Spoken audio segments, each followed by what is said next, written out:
Welcome to the Shepherd's Pie, a slice of hope to raise faithful kids, where we focus on topics that impact young people today. I'm Antony Barone Kolenc, but you can call me Tony. I'm a father of 5 who served in the Air Force for 21 years. I'm now a law professor and a columnist for Practical Homeschooling magazine. I'm also the author of the Harwood Mysteries, an exciting medieval fiction series for kids aged 10 and up. Here on the Shepherd's Pie, we want to inform, inspire, help you to raise happy, healthy, and faithful kids, whether you're a parent, a teacher, a youth leader, a catechist, anyone. On today's episode, we'll be discussing how to connect with youth through the life of St. Joseph and the Holy Family. My guest is Dennis McGeehan, who's a blogger and a longtime youth catechist, and he's found the knack of reaching across generations. And that knack involves St. Joseph, the foster father of Jesus. And in the entertainment review segment of the show, I'll be speaking with a guest reviewer today, Stephen Mcavoy, about 2 teen novels about St. Joseph written by British author Corinna Turner.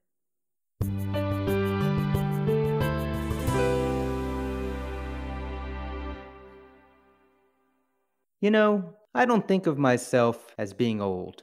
If you talk to my kids, I'm ancient, even though I'm only 52. And isn't that the case with most teens and tweens? They look at somebody age 30 and they think they're old. I, for one, can tell you I don't feel old at the age of 52. For that matter, I definitely didn't feel old when I was 30 or even 40. And my wife points out to me that I am old and that I will always be older than her. Be that as it may, for a teen or tween, if they think that 30, 40, or 50 puts you out of touch with the issues that are impacting them, there's going to be a problem connecting. Today's episode answers the question, how can we connect with our youth when they think we're out of touch with the issues that impact them? This past year, we've been celebrating the year of St. Joseph. St. Joseph was the foster father of Jesus. Joseph is known as being a silent man. Joseph is the patron saint of the worker. Joseph has been put forward to us as a model of fatherhood and a model of being a husband. So many this year have turned to St. Joseph as a model, a guide, a protector. So what better way to reach out to youth today than to harness the story of St. Joseph and the Holy Family? And that's exactly where our conversation leads in our interview segment today. In my discussion with my guest today, Dennis McGeehan, we talk about using St. Joseph's life story and that of the Holy Family as a way to connect with our youth.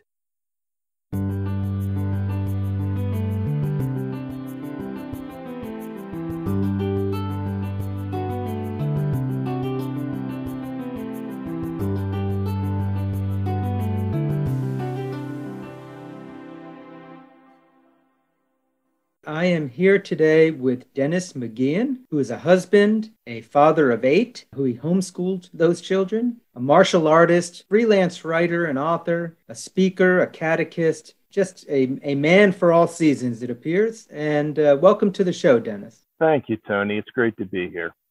So we're going to be talking today about, how do we reach youth across generations? Both of us have seen kids in different stages of their lives, in different types of capacities, whether they're our children, whether they're being schooled as students, or whether they're students of catechism at the church, youth groups, confirmation. I think we've both done those things. So I really want to talk about it today. How do we reach those kids, especially as we start getting older in our own lives and that generation gap seems to be there.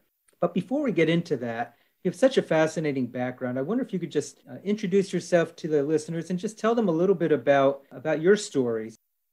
Like you said, my name's Dennis McGeehan. I'm going to be 66 years old this October, married to a wonderful wife, Suzanne.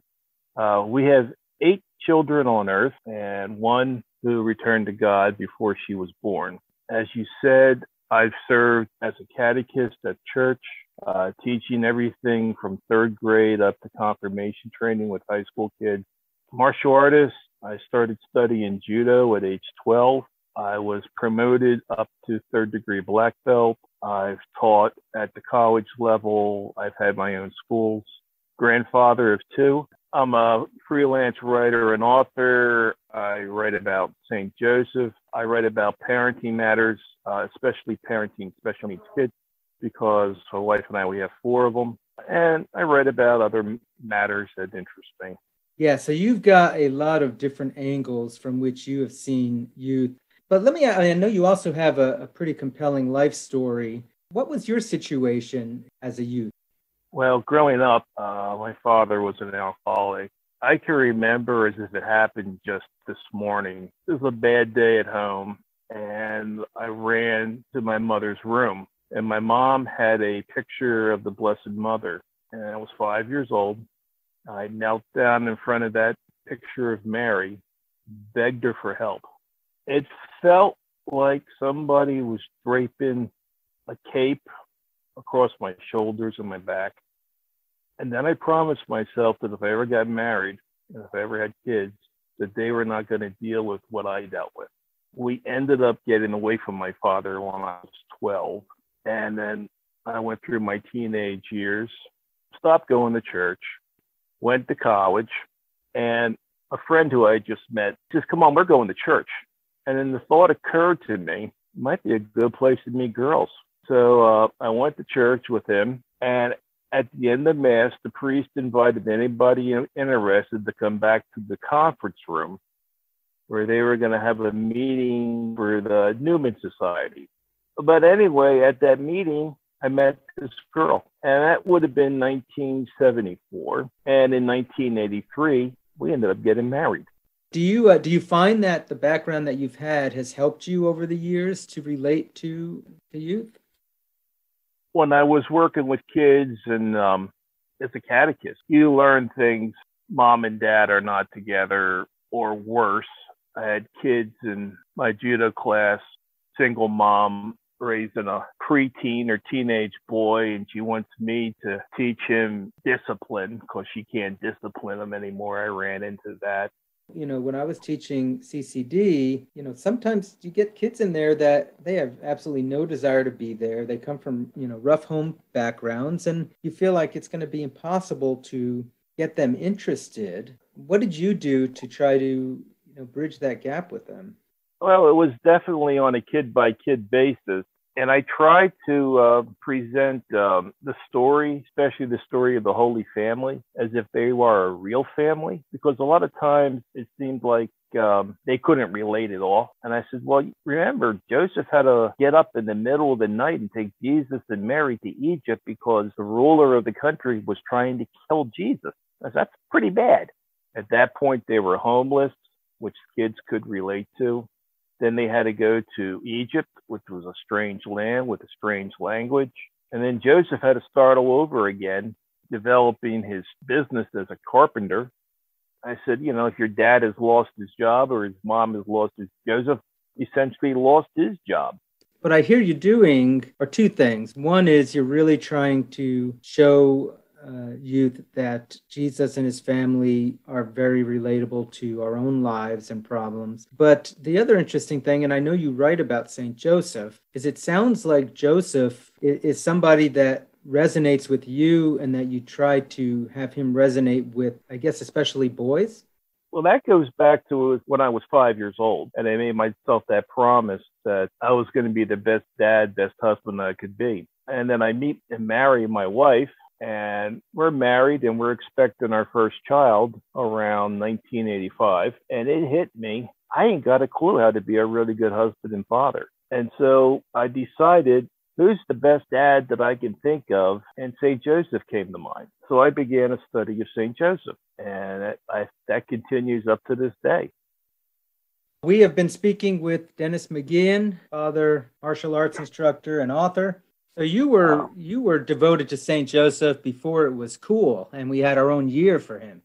Oh, yeah. Like I said, probably around 1984, 85 is when I started studying St. Joseph. We were actually in a local Catholic bookstore, and I found this book called The Life and Glories of St. Joseph, written by a man named Edward Healy Thompson. And the book was written in 1888, and it's written in the language of the academics of the time. Brought it home, started to read it, and over the next several years, I couldn't get past page 50 in that book. It was beyond my ability to comprehend.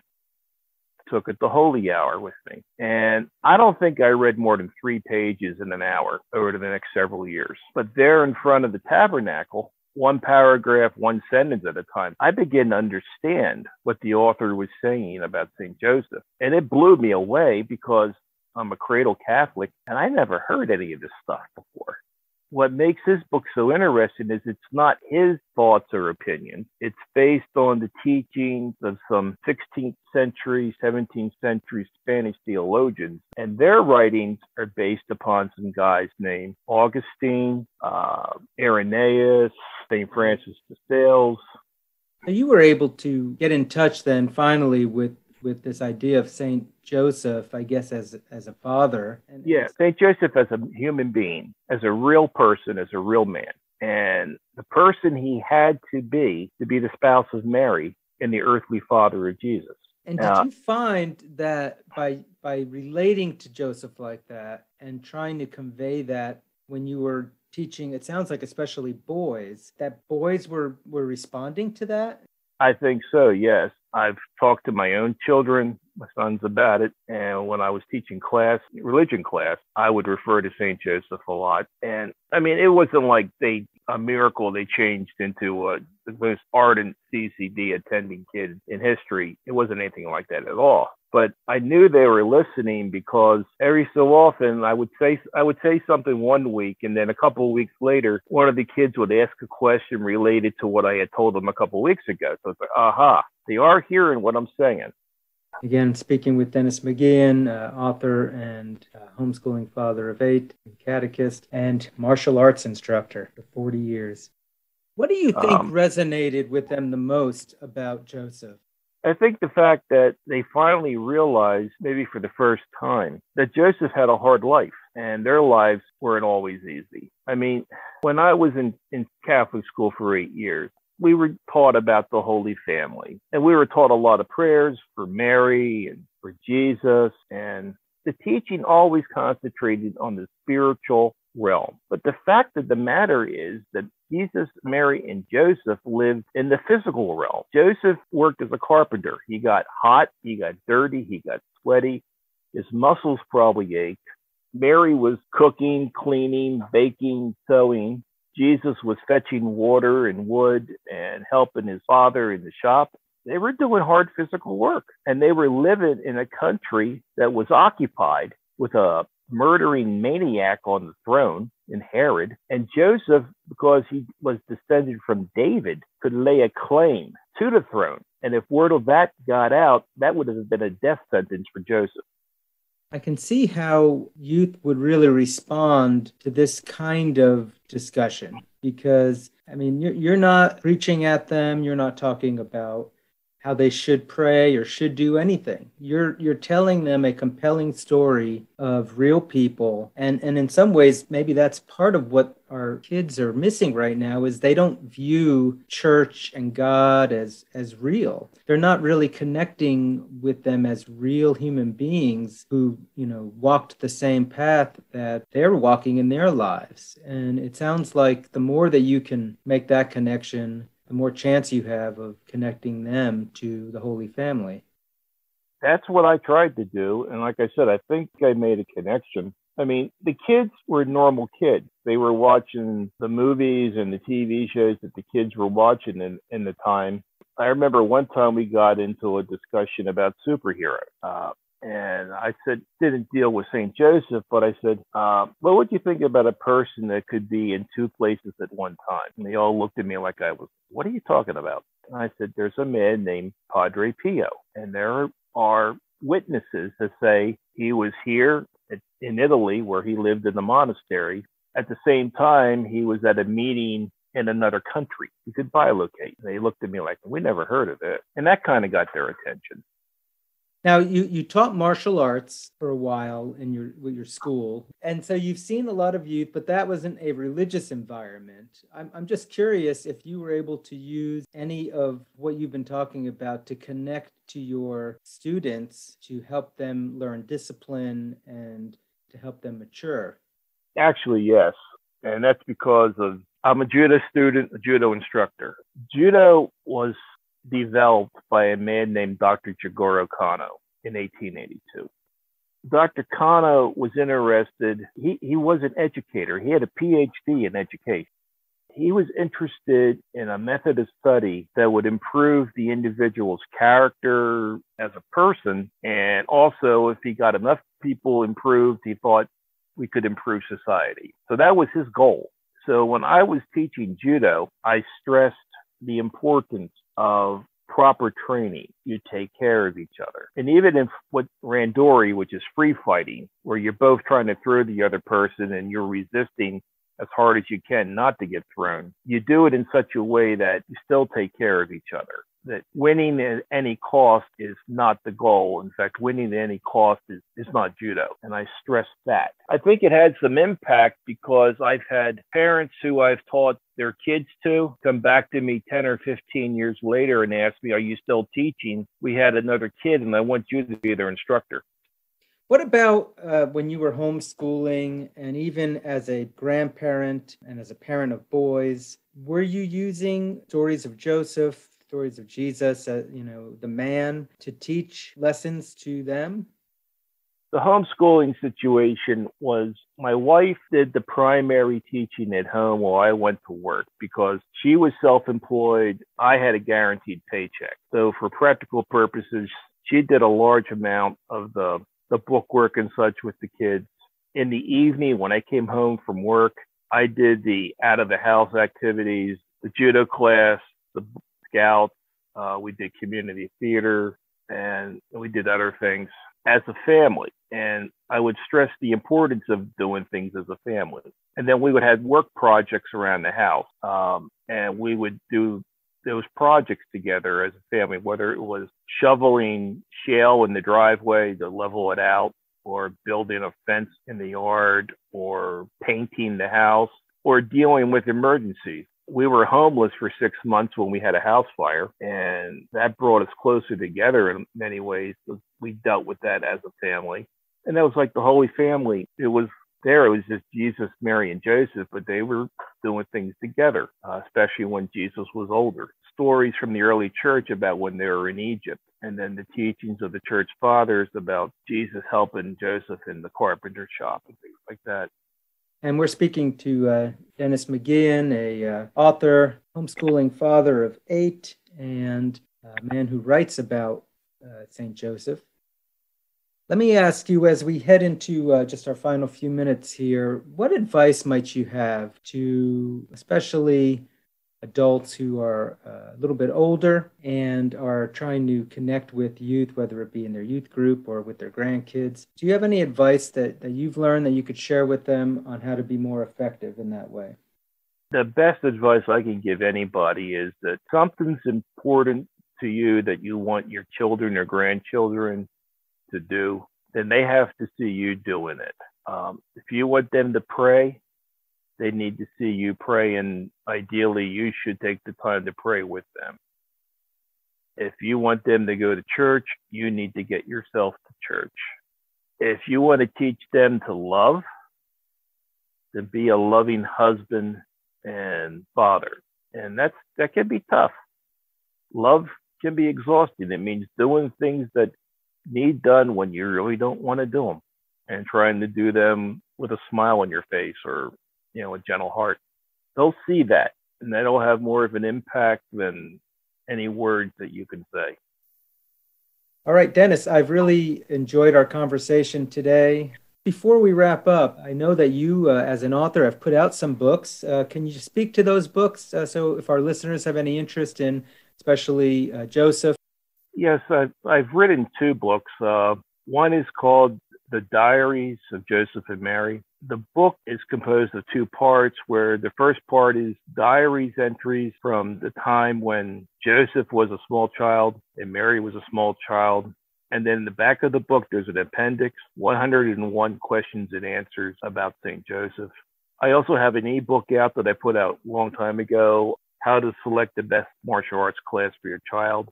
And then I have a blog site, www.warriorsworlddad.com, where I write about St. Joseph and parenting and other things. And I even have some videos on YouTube. Just search Dennis McGeehan, and you'll find the videos I've done a lot on St. Joseph there. Wonderful. Dennis, thank you again. It's been a pleasure speaking with you today. Honey, thanks for the opportunity. I really enjoyed it.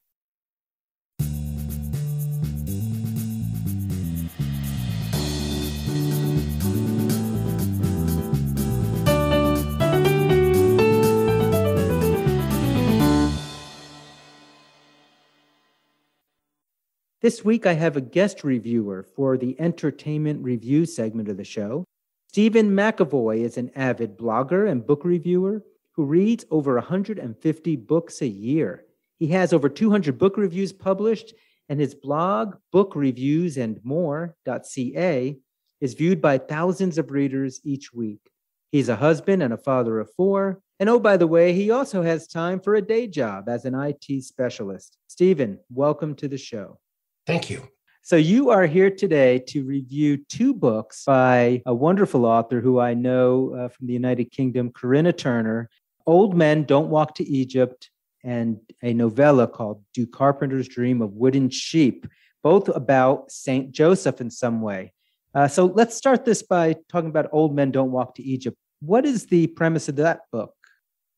The premise of the book is a young girl is in school and she's having some problems, particularly with her boyfriend. And she has to do a project on a saint. And a different friend at school who's a bit of a geek and an outcast suggests St. Joseph. So as she starts this project on St. Joseph and she is reading and learning about St. Joseph, she discovers that she could really use him in her life and in her corner. And she starts praying to him a bit. And the more she learns, the closer she gets to St. Joseph and the more she starts figuring out some of the pieces and problems in her life. And this is part of Corinna's Friends in High Places series. What is that series? It's a series that focuses on specific saints, but from the perspective of someone who's a teen or a young adult who is learning about that saint and how that saint can relate to them in their life. And what did you think? Is this a good book for kids? I think it's a fantastic book for kids. I was almost brought to tears as a father of daughters reading this book. The main character is being blackmailed by her boyfriend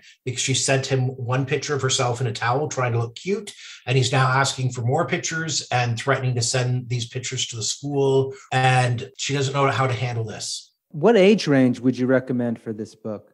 The message, I think, is good for a lot of age ranges, but I would recommend it for readers probably about 12 to 16, 12 to 18.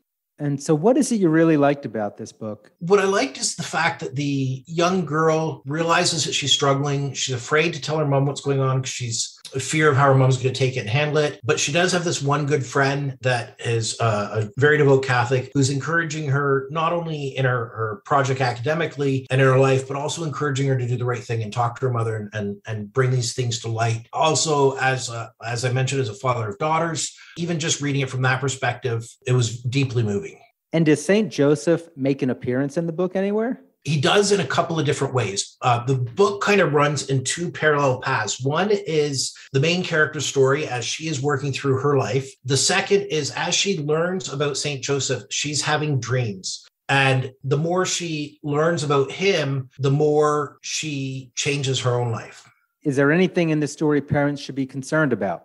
Well, there is the attempted blackmail by Katie's boyfriend. He is physically abusive at one point in time. So there are some heavy topics.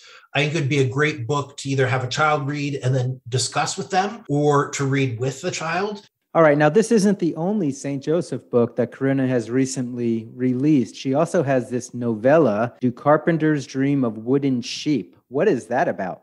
It is a classic science fiction retelling of the story of St. Joseph and Mary. It's set in a far future. It is basically the biblical story of the Annunciation, the journey to Egypt and the return, but it's told in a futuristic setting. The title itself is a play on Philip K. Dick's Do Androids Dream of Electric Sheep?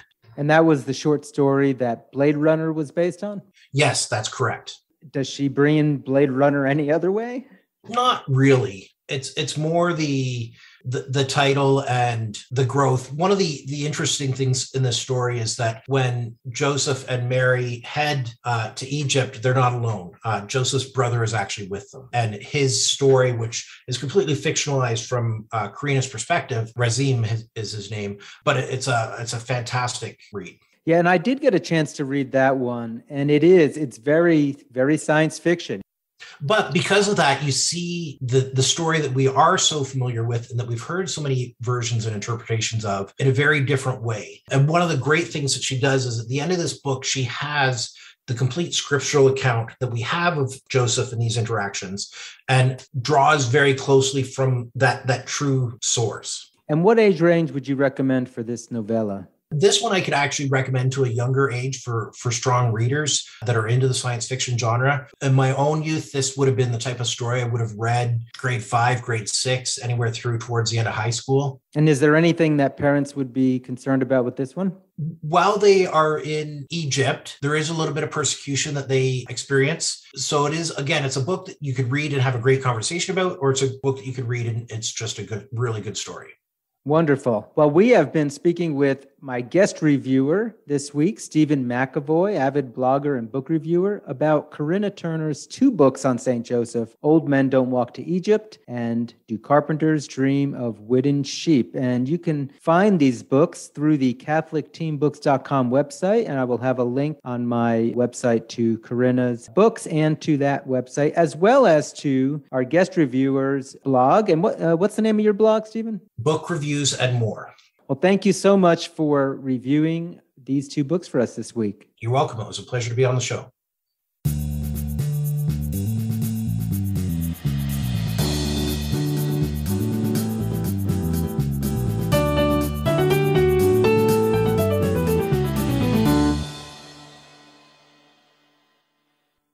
That's all the time we have for today's show. We spoke with blogger and youth catechist Dennis McGeehan about using the story of St. Joseph and the Holy Family to connect with our youth. And we spoke with our guest reviewer, Stephen Mcavoy, about 2 of Corinna Turner's novels about St. Joseph, Old Men Don't Walk to Egypt, and Do Carpenters Dream of Wooden Sheep. Again, this is Antony Kolenc, and this has been The Shepherd's Pie. If any of you listening today have a question for me or a topic you'd like us to cover on the show, just drop us a line on my website at antonykolenc.com. That's AntonyKolenc.com. Also, if you visit my website, you can learn more about my historical fiction series, The Harwood Mysteries. I'll end as always with my wife's favorite scripture quote from Romans 8:28. We know that all things work for good for those who love God, who are called according to his purpose. May the Lord bless and keep you this week.